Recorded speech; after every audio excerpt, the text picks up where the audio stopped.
Hi there. Welcome back again to another little mini episode of MacGyver's Workshop here as we're making more progress on our house build project here.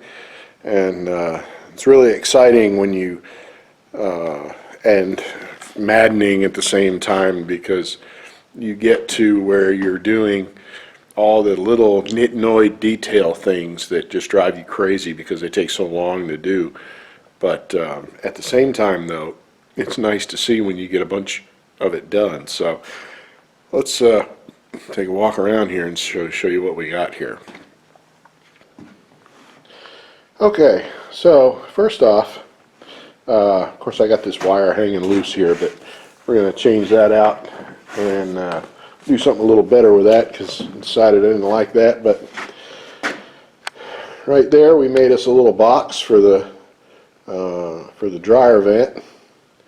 And of course we're going to use all the metal tubing all the way up so you don't get lint trapped in it and all that sort of thing. And if I'm not mistaken, I think you have to use metal like this to get out to the outside of the house anyway. I think it's code nowadays, but anyhow, we'll just use a little flexi stuff to go from there to the dryer itself. So, but anyhow, that's we got that done. And again, it's a little bit of a tricky challenge here because we've got to work around the design of the house, because there's a humongous beam that runs right through there. So we're dropping right down alongside of it, and which is good. You know, it's perfect. And but you know, you have to be mindful of where it is. So we won't talk about that little piece of blue tape there. But that's beside the point. You stupid idiot! Then we also got this done here, the whole house water filter I was telling you about yesterday. Went ahead and actually got it plumbed up, and the water line on the right, there's the feeder coming in, and that's the main shutoff valve, of course, for the whole, you know, house water. And then of course it'll go in through the filter and then come back out and go down.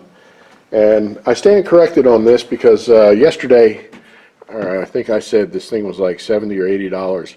I actually saw it in Lowe's today, and I think it was like $66 or something. But anyway, we got it for like 10 bucks because it was missing the top bracket. So, but the thing you have to remember about these big house filters like this is that those filter cartridges are kind of pricey.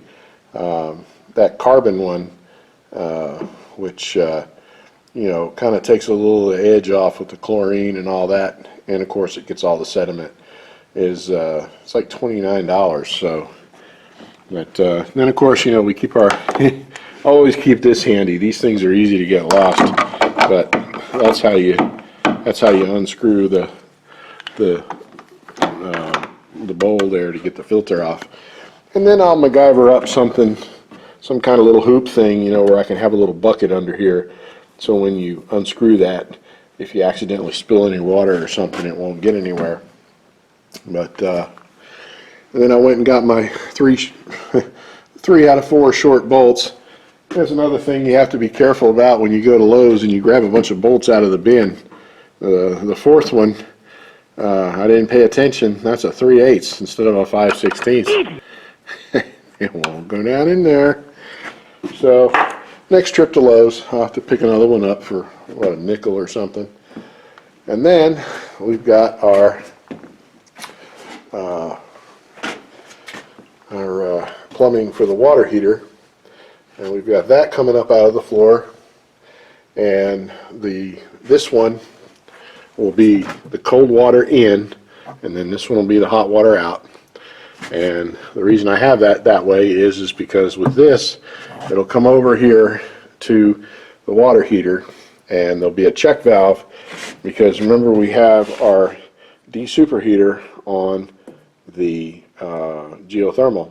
So what that has to do is it has to you know, have the circulate the cold water from, or the relatively cool water that's in hot water heater, run it through here, get it super hot, and then pump it back into the water heater.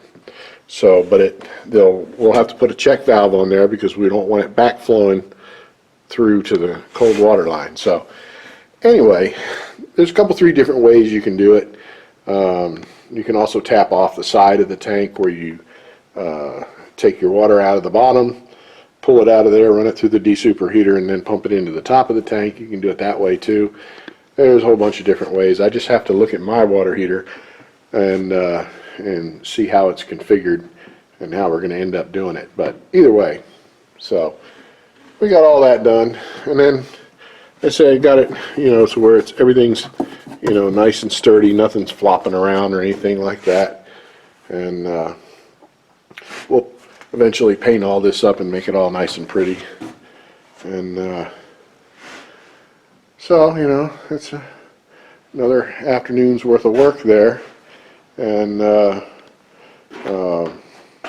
we had some other things we're going on that we're working on here, but didn't make any really notable progress with that, but that's okay. For all this today, I think we did pretty good. So, oh, and that's the other thing too, the pan for the hot water heater. We got that too. That's going to set in there. Take that over here, kick it over there, and the pan will actually have a drain on it. So we'll have that drain off over here to the side somewhere where it'll go down in the floor and go out underneath and come out outside the house somewhere.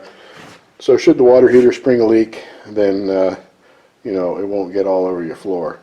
So anyway, that's it for today. Thanks for watching. Stay tuned, and we'll see y'all next time.